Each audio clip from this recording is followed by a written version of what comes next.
کیا آپ کو معلوم ہے کہ 8.5 ارب روپے خرچ کر کے بنایا جانے والا فارمولا 1 ٹریک صرف ایک چھوٹے سے فلاء کی وجہ سے آج بالکل ناکارہ پڑا ہوا ہے، اور 95 ارب روپے خرچ کر کے بنایا جانے والا ایئرپورٹ صرف 9 لاکھ روپے میں کیوں بیچ دیا؟ آج آپ دنیا کے چند ایسے میگا پروجیکٹس کے بارے میں جانیں گے جن کو بنانے کے لیے تو اربوں ڈالر خرچ کیے گئے تھے، لیکن آج ان کو کوئی استعمال کرنا بھی پسند نہیں کرتا۔ تو آئیے شروع کرتے ہیں۔ Number 5، Valencia street circuit. یہ ہے فارمولا 1 اسٹریٹ ریسنگ میں استعمال ہونے والا ٹریک جو ویلنسیا اسٹریٹ سرکٹ کے نام سے پوری دنیا میں مشہور ہوا کرتا تھا۔ 100 ملین یوروز یعنی 8.5 ارب روپے خرچ کر کے اسپین کی سٹی ویلنسیا میں یہ ٹریک صرف ایک ہی سال میں بنا لیا گیا تھا۔ پہلی نظر میں یہ ریسنگ ٹریک سب کو کافی اٹریکٹ کرتا تھا، کیونکہ نہ صرف یہ ویلنسیا کے پورٹ کے بیچ میں سے گزرتا تھا بلکہ اس کا 140 میٹر سیکشن ایک خوبصورت سوئنگ برج پہ بھی بنایا گیا تھا۔ اس ٹریک کے ایڈوانسڈ فیچرز دیکھ کر فارمولا 1 نے یہاں 7 سالوں کے لیے یورپین گرینڈ پری کرنے کا اعلان کیا، جو 2008 سے 2014 تک چلنا تھا۔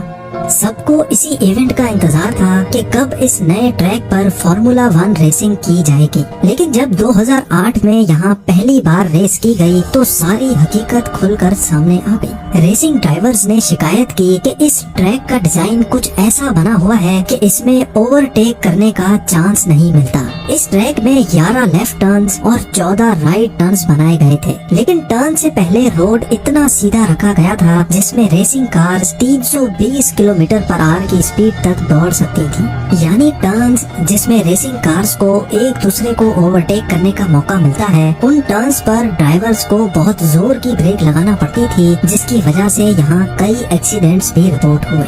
فارمولا 1 جس نے ویلنسیا اسٹریٹ سرکٹ کو 7 سالوں کے لیے بک کیا تھا، صرف 5 سالوں کے بعد ہی انہوں نے اپنا ایگریمنٹ توڑ دیا، اور تب سے لے کر اب تک یہ اسٹریٹ سرکٹ ٹریک کسی ہانٹڈ فلم کے سیٹ جیسا لگتا ہے۔ ٹوٹے ہوئے لائٹ پولز، ٹوٹی پھوٹی فینسز اور ریسنگ ٹریک کی سائڈوں پر جنگلی جھاڑیوں کے ساتھ ساتھ انڈر پاس میں بھرا سالوں پرانا پانی اس بات کا ثبوت ہے کہ یہ میگا پروجیکٹ بالکل بیکار پڑا ہوا ہے۔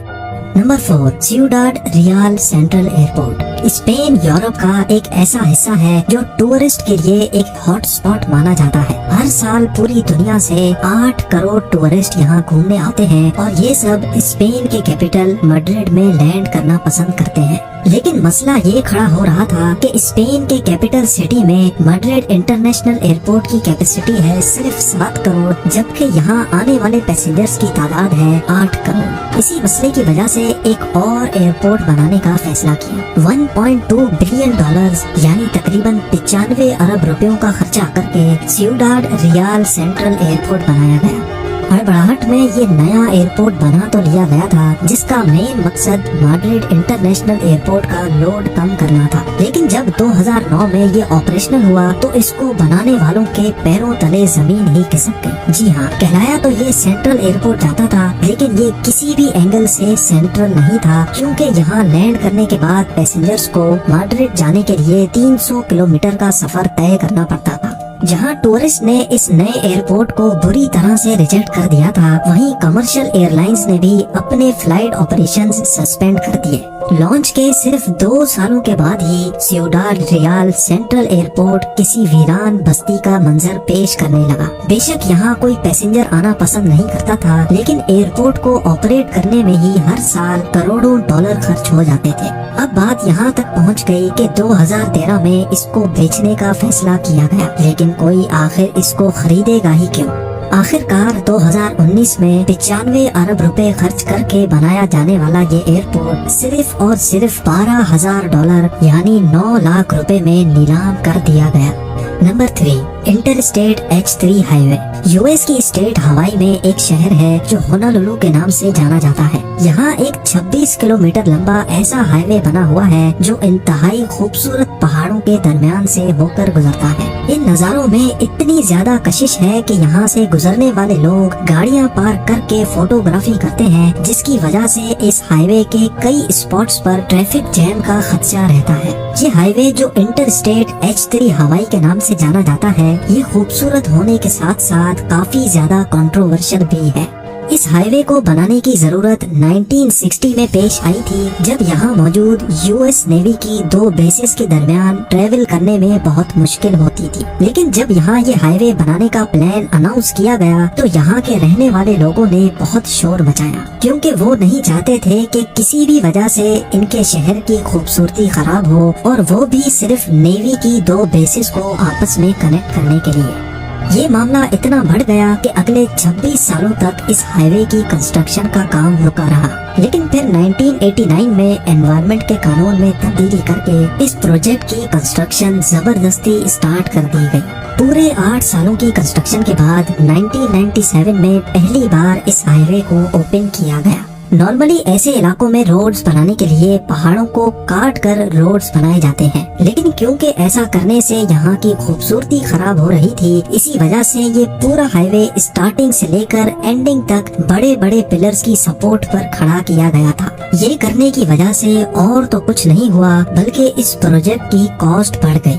जहां इस प्रोजेक्ट के लिए $250 मिलियन खर्च होना थे, वहीं ये पूरा प्रोजेक्ट $1.3 बिलियन खा गया। ये कुल रकम तकरीबन 100 अरब रुपयों के बराबर बनती है, यानी 370 करोड़ रुपयों का सिर्फ 1 किलोमीटर। 37 साल का इंतजार और 100 अरब रुपयों का खर्चा करने के बावजूद भी आज तक ये हाईवे इस्तेमाल के काबिल नहीं समझा जाता। कुछ लोगों का मानना है कि इस हाईवे से होनोलुलु डाउनटाउन तक कोई डायरेक्ट रास्ता नहीं जाता, जबकि यहाँ के लोकल्स ने आज तक इस हाईवे को इस वजह से इस्तेमाल नहीं किया क्योंकि उनका मानना है कि इस हाईवे की कंस्ट्रक्शन में गवर्नमेंट ने उनकी कई इबादत गाहों को गिरा दिया था, और यही वजह है कि ये हाईवे बहुत ही कम इस्तेमाल होता है।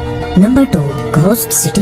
ये है यांगोन, जो म्यांमार का पुराना कैपिटल सिटी है। समंदर के किनारे बसने वाले इस शहर में 70 लाख लोग रहते हैं, और ये माना जाता है कि अब यांगोन मजीद एक्सपेंड नहीं हो सकता। ये सब देखते हुए 2002 में म्यांमार के एक मिलिट्री लीडर ने चुपचाप खामोशी से एक नया शहर बनवाना शुरू कर दिया। उनका प्लान था कि उनको म्यांमार का कैपिटल सिटी शिफ्ट करना है। म्यांमार दुनिया का पहला मुल्क नहीं था जो अपना कैपिटल सिटी चेंज करना चाहता था। इससे पहले थाईलैंड, अफगानिस्तान और पाकिस्तान भी अपना कैपिटल शिफ्ट कर चुके थे। आखिरकार 2005 में मिलिट्री लीडर ने अचानक ये अनाउंस किया कि वो कैपिटल शिफ्ट करना चाहते हैं, जिसका नाम नेपिटाओ रखा गया था। ये नया कैपिटल समंदर से दूर म्यांमार के सेंटर में बनाया गया था, जिस पर टोटल $4 बिलियन यानी तकरीबन 300 अरब रुपए खर्च किए गए थे। नेपिटाओ में लोगों को अट्रैक्ट करने के लिए वो सब कुछ बनाया गया था जो किसी मॉडर्न शहर में होता है। 20 lane highway, luxury hotels, golf courses, museums, shopping malls और हत्ता के यहाँ पुराने कैपिटल में पाया जाने वाला पगोडा भी हूबहू अंदाज में बनाया गया था। लेकिन एक बहुत ही अहम चीज यहाँ मिसिंग थी, और वो थी आबादी। जी हाँ, इस नए कैपिटल में सब कुछ था, लेकिन लोग नहीं थे। यहाँ सिर्फ गवर्नमेंट एम्प्लॉइज और ब्यूरोक्रेट्स रहते हैं। इसके अलावा यहाँ ना ही बंदा है और ना ही बंदे की जात।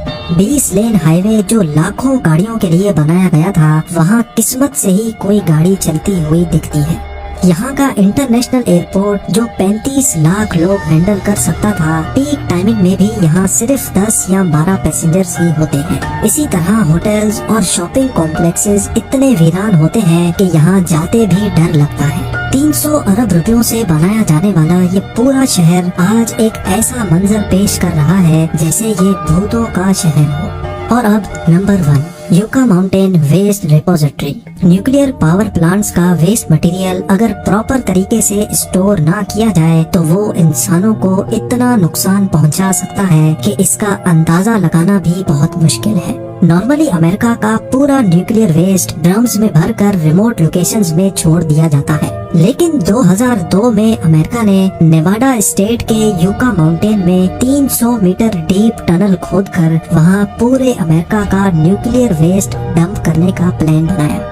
ये प्लान था तो बहुत अच्छा, लेकिन नेवाडा में रहने वाले लोगों ने इस आइडिया को बुरी तरह से अपोज किया। उनका मानना था कि जब नेवाडा में कोई न्यूक्लियर प्लांट ही नहीं है तो फिर पूरे अमेरिका का न्यूक्लियर वेस्ट सिर्फ यहीं पर ही क्यों डंप किया जा रहा है। कई सालों तक ये मामला कोर्ट में चलता रहा कि आखिर यूका माउंटेन में न्यूक्लियर वेस्ट डंप होना चाहिए कि नहीं।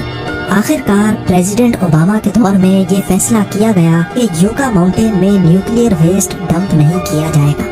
हैरत अंगेज तौर पे 17 बिलियन डॉलर यानी 1300 अरब रुपए खर्च करके बनाया जाने वाला ये प्रोजेक्ट आज एक ऐसी पोजीशन में है कि इसके आस पास भी कोई भटकना पसंद नहीं करता। उम्मीद है जेम टीवी की ये वीडियो भी आप लोग भरपूर लाइक और शेयर करेंगे। आप लोगों के प्यार भरे कमेंट्स का बेहद शुक्रिया। मिलते हैं अगली शानदार वीडियो में।